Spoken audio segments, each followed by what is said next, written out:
Hello friends, my name is Nancy and I welcome you all on my YouTube channel Make Career Academy. In this video we are going to learn about the basics of English language कि हम competitive exams के लिए किस तरह से English की preparation start करते हैं, हमें कौन कौन से टॉपिक्स पढ़ने हैं और किस तरह से हम सारा सिलेबस कवर करने वाले हैं अपनी आने वाली वीडियोस में।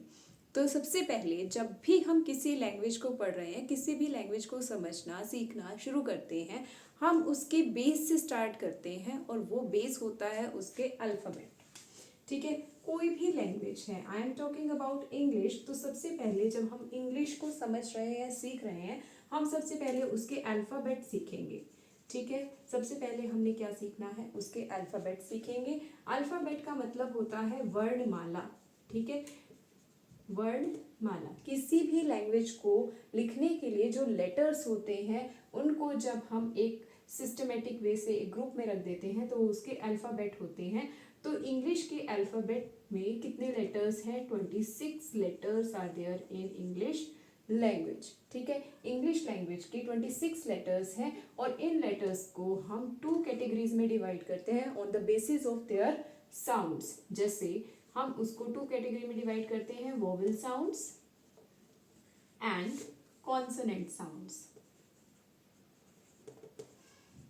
ठीक है, अगर देखा जाए जब हम इन लेटर्स के अकॉर्डिंग इन वोवेल्स और कॉन्सोनेंट्स को स्टडी करते हैं तब हम पढ़ते हैं कि हमारे पास 5 वोवेल्स हैं और 21 क्या हैं? कॉन्सोनेंट्स हैं। बट जब साउंड्स की बात आती है तो हम फोनेटिकली इसके टोटल जो साउंड्स होते हैं इंग्लिश लैंग्वेज में देयर आर 44 साउंड्स। कितने साउंड्स हैं? 44 साउंड्स हैं। तो उस अकॉर्डिंग जब हम इनके साउंड्स को कैटेगराइज करते हैं तो 20 हमारे पास वोवल साउंड्स हैं और 24 हमारे पास कॉन्सोनेंट साउंड्स हैं। ठीक है, तो यानी कि जैसे हिंदी में स्वर और व्यंजन होते हैं, स्वर जिसको हम इंग्लिश में वोवल्स बोल देते हैं, तो स्वर और व्यंजन होते हैं। उनमें डिफरेंस क्या होता है? जब हम स्वरों को बोलते हैं तो हमारी जो एयर है वो बिना किसी ऑब्स्टेकल की बाहर आती है। जैसे अगर हमने बोला आ ई उ, जितने भी स्वर हैं उनको बोलने में हमारी जो एयर है वो कैसे पास हो रही है? Without any obstacle. जबकि कॉन्सोनेंट को प्रोनाउंस करने में हमारी एयर को जो है एक ऑब्स्टेकल फेस करना पड़ता है, यानी कि हमारी जो टंग है वो माउथ की किसी ना किसी पार्ट को टच करती है। ठीक है, तो कॉन्सोनेंट और वोवल्स में यही डिफरेंस है कि वोवल साउंड्स बिना किसी ऑब्स्टेकल्स के एयर माउथ से पास कर रही है, जबकि कॉन्सोनेंट में हमारी जो माउथ की एयर है उसको कोई ऑब्स्टेकल झेलना पड़ता है। जैसे अगर मैंने क बोला, क मेरी जो बैक ऑफ द टंग है वो मेरी टिथ रिज से टच हो रही है, मेरे ऊपर के पार्ट से टच हो रही है, तो तब उसी वजह से मेरा क साउंड निकलता है। ठीक है, जबकि मुझे अ बोलना है तो मेरी टंग किसी भी पार्ट को टच नहीं करती है। ठीक है, इस तरह से कॉन्सोनेंट और वोवल साउंड्स होते हैं। अब इंग्लिश एक ऐसी लैंग्वेज है कि जो वर्ड लिखा है उसकी प्रोनाउंसिएशन उस वर्ड पर डिपेंड नहीं करती, उसके बोलने के तरीके पर डिपेंड करती है। जैसे मैंने ऑनेस्ट बोला, अगर इस अकॉर्डिंग देखा जाए कि 5 साउंड्स वो 5 वोवल्स हैं और 21 कॉन्सोनेंट है, तो ये कॉन्सोनेंट से स्टार्ट हो रहा है, जबकि इसकी प्रोनाउंसिएशन में हम क्या बोलते हैं? ऑनेस्ट। क्या बोलते हैं? ऑनेस्ट बोला जाता है। और साउंड क्या आ गई यहाँ पर?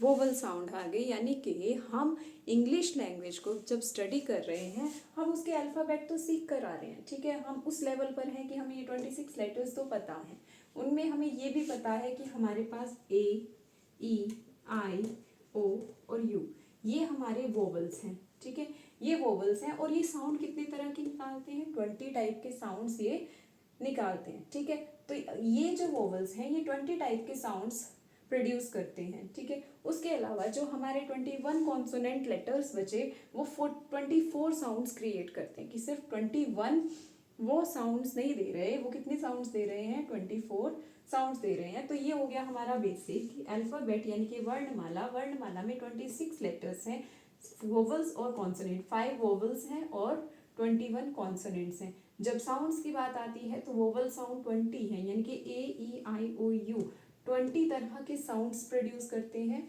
और कॉन्सोनेंट साउंड्स की बात आती है तो 24 कॉन्सोनेंट साउंड्स हैं, यानी कि ये जो 21 लेटर्स हैं कॉन्सोनेंट वाले, ये 24 साउंड्स प्रोड्यूस करते हैं। ठीक है, तो ये हो गया हमारा बेसिक कंसेप्ट कि हम अल्फ़ाबेट सीखते हैं। जब हम इससे अगली स्टेज पर जाते हैं, जब हम थोड़े बड़े हुए, हमें क्या सिखाया गया, हमें सिखाया गया वर्ड बनाना। ठीक है, वर्ड बनाना सिखाया गया, यानी कि हमने इन्हीं लेटर्स को एक सीक्वेंस में एक मीनिंगफुल स्ट्रक्चर दिया। मैंने लिखा BOY, ये बन गया एक वर्ड। ठीक है, मैंने लिखा OBEY, ओबे, ये क्या बन गया, एक वर्ड बन गया। क्या मैं इसको वर्ड कह सकती हूँ? इसको मैं वर्ड नहीं कह सकती, क्योंकि इसके जितने भी लेटर्स हैं वो प्रॉपर सीक्वेंस में नहीं लिखे हुए। लेटर्स सभी यही हैं, पर इन्हें प्रॉपर सीक्वेंस में लिखा गया, तभी एक मीनिंगफुल वर्ड बना। ठीक है, तो सेकेंड पार्ट में हमारे वर्ड्स आते हैं, जिसमें हम सारी वो कैप को स्टडी करते हैं, जिसमें हमारे पास एंटोनिम, सिनोनिम, ईडियम, फ्रेजेस, ठीक है, इस तरह के वर्ड्स आ जाते हैं। और ये जो है एक धीरे धीरे सीखे जाने वाली चीज़ है, क्योंकि एक दिन में हम सारा मतलब वो कैब नहीं सीख सकते, तो इट टेक्स टाइम। तो सेकेंड पार्ट में हमारे पास वो कैब वाला सेक्शन आता है, जिसमें वर्ड है, यानी कि हम शब्द भंडार जितना इकट्ठा कर सकें हम अपने कॉम्पिटिटिव एग्जाम्स के लिए, हम वो सब कुछ यहाँ पर सीखते हैं। ठीक है, फिर उसके बाद हम जो मेन पार्ट अपने इस चैनल के थ्रू हम डिस्कस करने वाले हैं, that is our sentence part. अब सेंटेंस पार्ट में हमने क्या सीखना है, सेंटेंस पार्ट में हमारी जितनी भी ग्रामर है, ठीक है, सारी ग्रामर हम इस पार्ट के अंदर सीखेंगे। अब वर्ड सीखने के बाद वर्ड को हम एक सिस्टमेटिक वे में अरेंज करेंगे, तभी वो एक मीनिंगफुल सेंटेंस बनेगा। जैसे मैंने लिखा आई ओबे माई टीचर्स। अब मैंने ये सेंटेंस लिखा, अब ये सेंटेंस एक मीनिंग देता है कि मैं अपने टीचर्स की बात को मानता हूँ। क्या ये सेंटेंस ऐसे लिखा जा सकता है, ओबे माई आई टीचर्स? ऐसे इसको मैं नहीं लिख सकती, क्योंकि अब ये कोई मीनिंगफुल सेंस नहीं देता। ये सिर्फ क्या है, ग्रुप ऑफ वर्ड्स है, बट कोई मीनिंगफुल सेंस नहीं देता, जबकि ये ग्रुप ऑफ वर्ड्स होते हुए एक मीनिंग कन्वे कर रहा है। तो ये हो गया हमारा सेंटेंस पार्ट, जिसको हम कह देंगे कि इस पार्ट में हम अपनी सारी ग्रामर को पढ़ने वाले हैं। अब इसमें सारी ग्रामर आ गई, इसमें parts of speech, tenses, narration, active, passive, all parts of the grammar will be discussed in this part. अब जब हमने सेंटेंस सीख लिया, हम एक टॉपिक लेकर उसके बारे में एक पैराग्राफ लिख सकते हैं, डिफरेंट सेंटेंसेस को लिख सकते हैं। तो यानी कि नेक्स्ट स्ट्रक्चर जो होता है वो हमारा होता है पैराग्राफ। ठीक है, हम पैराग्राफ पढ़ते हैं और पैराग्राफ के थ्रू हम मतलब पैराग्राफ से हमारे कॉम्पिटिटिव एग्जाम में क्या आता है, हमारे कॉम्पिटिटिव एग्जाम में आते हैं हमारे आंसर कॉम्प्रीहेंशंस, क्लोज टेस्ट, ठीक है, और जम्बल्ड सेंटेंसेस आते हैं, यानी कि वो कुछ सेंटेंसेस आपको 4 ऑप्शंस में दिए होंगे और उन 4 ऑप्शंस को आपको एक प्रॉपर सीक्वेंस में अरेंज करना होता है।